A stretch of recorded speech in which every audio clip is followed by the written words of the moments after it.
performance po acha kan zati na group tinte kan be se phagain I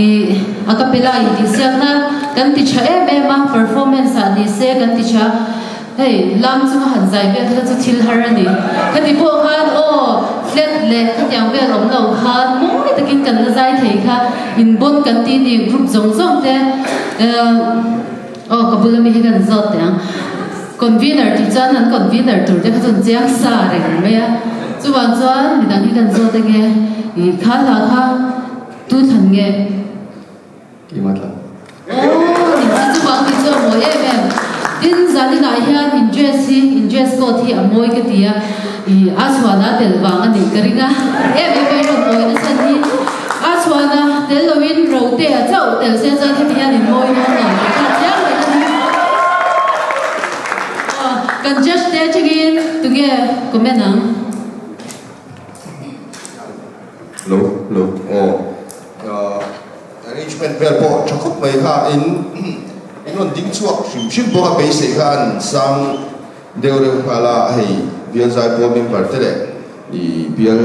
zai po conductor te non to khachuan tin be se yang deu to pon non zai cha I hei kana ka pela hi show choir ang deu rekha ania stage nei non hang thiam hang khop maya ni rang le zia tura te ko in ken chau te khan be se ya tin chu ba chuan dai ta pu mai ka te kha sir na han an lam that du ne khan ta khan tle ngai sum ba mai mo te ka tia ni in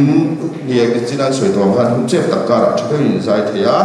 I alo mom he ni amoya plus ang renga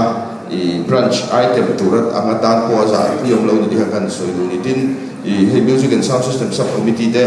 ne na long thu kan soi do kan bak tua tiang he kan lat tingai lawa kan stage de rem lawa kan sia thar viau angai hian I tu na tanga hei microphone de han fit de rem lawa I idea chata kan non nei thea zanin kan thil ti tum ne nai me takin I sound de po minon ti sak thea chunga khan